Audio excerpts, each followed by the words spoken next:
personne, il n'y a vraiment personne comme lui. J'ai longtemps marché, j'ai marché, personne, j'ai tourné en rond, personne, j'ai fouillé, personne, il n'y a vraiment personne comme lui. Maintenant, il faut qu'on raconte l'histoire de la nuit parce que la femme ne m'a pas laissé dormir dans la nuit. Les ronflements ne font que... À un certain moment, à 4 heures, j'ai déménagé de la chambre, je suis allée trouver Caroline. Désolée, ma chérie. Désolée. Seulement que moi, j'ai bien dormi. Ah, mais toi, tu as bien dormi pendant que moi, je galérais.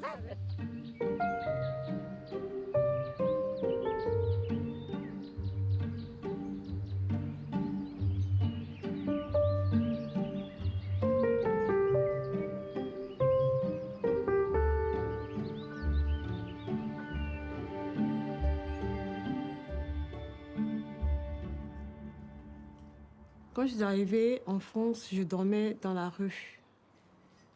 Mais quand j'ai connu l'association Icambéré, ils m'ont beaucoup aidé. Et c'est l'association qui m'a demandé d'appeler le 115. Donc, l'association m'a aidé quelques jours à l'hôtel. Et jusqu'à présent, où j'ai eu un logement au 115. Suis-je bien au CHU Lima? Bonjour, je suis Diane Kaba, assistante sociale à l'association Icambéré. Alors, je viens vers vous afin de solliciter une autorisation d'absence de 5 jours pour la semaine prochaine. Merci. Alors, je voudrais aussi me rassurer du fait qu'elle puisse réintégrer le CHU, le centre d'hébergement, lorsqu'elle rentre. OK. OK, je vous remercie beaucoup et je vous souhaite une excellente journée.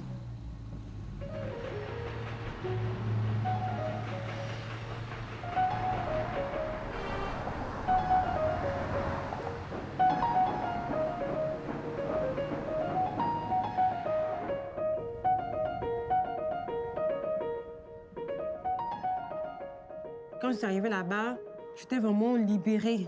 C'est comme si on m'avait enlevé un poids.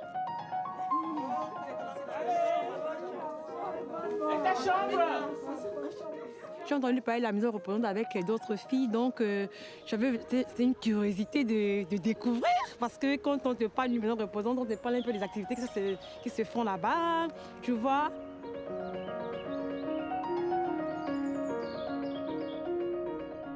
Quand je suis arrivée ici, c'était comme un paradis.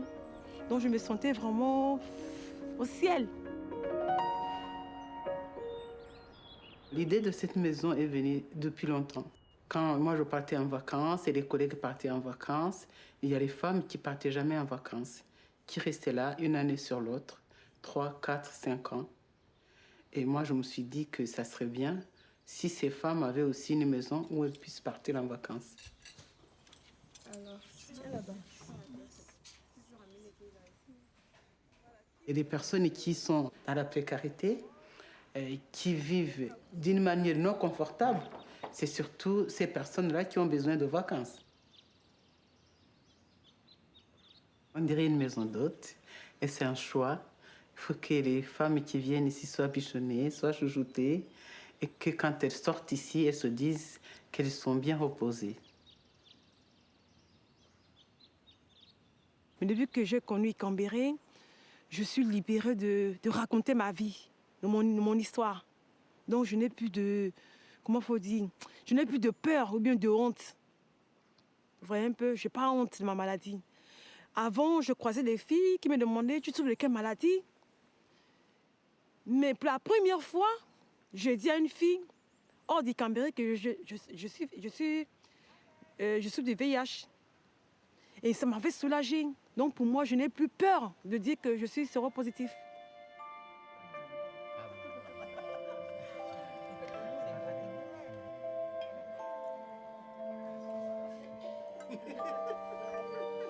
Ça fait, on va dire, une dizaine d'années qu'on a des médicaments efficaces contre le VIH et qu'on arrive à ce que les patients soient indétectables. Donc ils ne transmettent plus le virus. Mais une fois qu'ils sont indétectables, c'est un résultat formidable. En revanche, il faut qu'ils supportent leur traitement le plus longtemps possible, sinon, évidemment, ils risquent de l'arrêter. Donc ce sujet de qualité de vie, c'est un sujet qui a émergé il y a, on va dire, une dizaine d'années et qui est maintenant au cœur des préoccupations des laboratoires. Donc c'est naturellement qu'on accompagne cette association Ikambere, dont le cœur du sujet est vraiment que les femmes porteuses du VIH aient une qualité de vie la plus, j'allais dire normale, c'est un gros mot, mais la plus efficiente possible. Non, c'est vous qui me faites rire en fait. Ok, on reste bien sur ses appuis.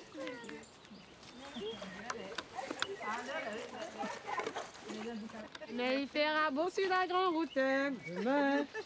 Demain, il fera beau sur le chemin demain. Demain, c'est pour les femmes. Carole, faut lui donner un micro. Ah oui, hein?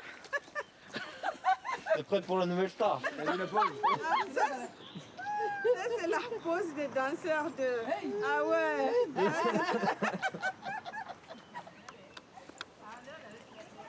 On a fini la marche sans même s'en rendre compte, hein, parce que c'était tellement relax. Dans la forêt, comme ça, l'air fraîcheur, l'air pur, vraiment, je me sens vraiment à l'aise. Quand ils ont dit la maison reposante, c'est vraiment reposante parce qu'on se sent comme chez soi. Bon, je me sens un peu comme en Afrique aussi, dans la forêt. Et puis le vent passe très bien dans les arbres, tout se passe. C'est comme chez moi, en tout cas, je me vois comme chez moi. Je me sens comme si quelqu'un qui n'était pas malade parce que du coup, je sais que je prends les médicaments chaque jour, mais au fait, je me sens à l'aise, je me sens libre. C'est pas comme quand tu es seul, tu es assis, tu te morfonds, alors que quand tu es au milieu des gens, ça donne beaucoup de conseils, tout s'évacue.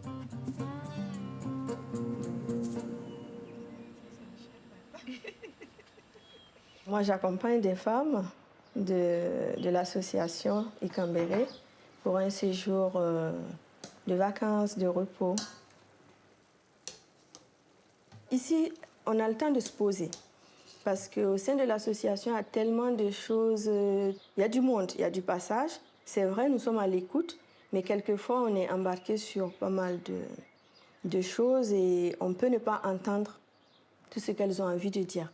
Et ici, je sens qu'au bout de 2 jours, il y a une confiance qui s'installe déjà.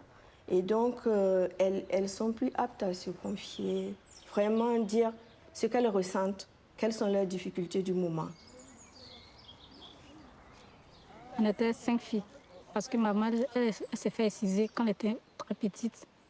Quand nos papas nous a abandonnés, comme elle n'avait pas de travail pour s'occuper de nous, elle était obligée de nous ramener au village. Mais au village, ils ont dit, comme elle nous ramène, on doit nous faire exciser pour nous donner un mariage. D'accord. Sinon, elle ne peut pas nous ramener là-bas, sans incision. On nous a envoyés dans la salle d'excision. Oui. J'ai perdu une de mes soeurs et 2 de mes cousines. Oh là là. Après ça, ils me sont enfuis. Dieu ne nous a pas laissés. On a fait 5 jours en mer, sans manger, sans se laver, dans l'eau, dans le bateau, les vagues. Ouais. Il pleut. C'était pas facile. Vraiment, tu es très forte, tu es courageuse. Ça va aller, hein? T'inquiète pas. Ça va aller. On va trouver une solution pour toi, d'accord? Moi, je ferai tout. Hein? Mais c'est bien aussi de parler un peu, que ça sorte un peu quand même. Petit à petit, tu vas évacuer les choses difficiles pour pouvoir avancer, quoi.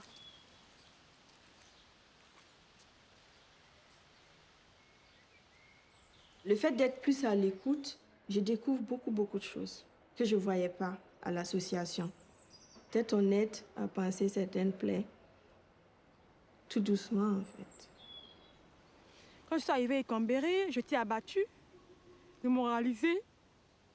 Mais aujourd'hui, je me sens très bien. J'ai retrouvé une famille que j'avais perdue. Parce que depuis que j'ai le VIH, j'étais abandonnée par ma famille. Mais depuis ce jour que j'ai mis pied en France et que j'ai découvert cette association, ça m'a redonné espoir de vivre. Parce qu'avant, Je n'ai pensé qu'au suicide.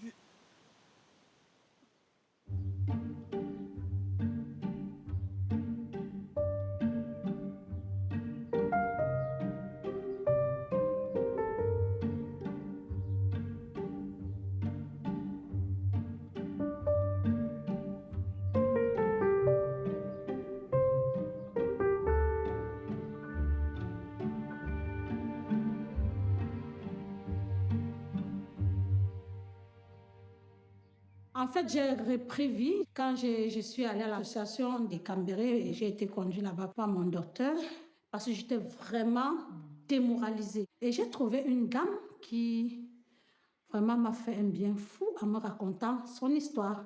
Et si aujourd'hui on te dit que tu as un virus, ce n'est pas une fatalité. Nous autres, nous sommes arrivés ici étant démoralisés comme toi, mais aujourd'hui, on rit, hein, on vit. Et moi qui étais arrivée là avec mon petit problème du VIH, ces femmes m'ont donné un courage qui ne dit pas son nom. J'ai rencontré Asita et puis elle était tellement souriante, tellement gentille. J'ai repris vie quand je suis partie de là ce jour-là. J'ai dit, si ces femmes peuvent vivre avec tout ce qu'elles ont comme problème, moi aussi je peux vivre avec.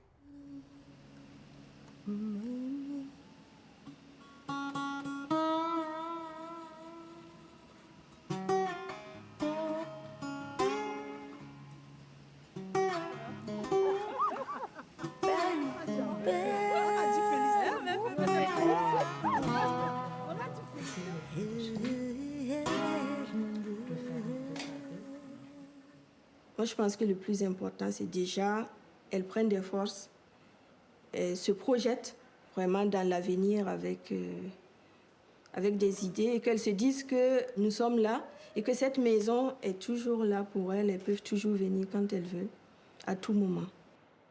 Comment tu trouves ici? Non, c'est pas mal. On dirait une telle 4 étoiles, quoi.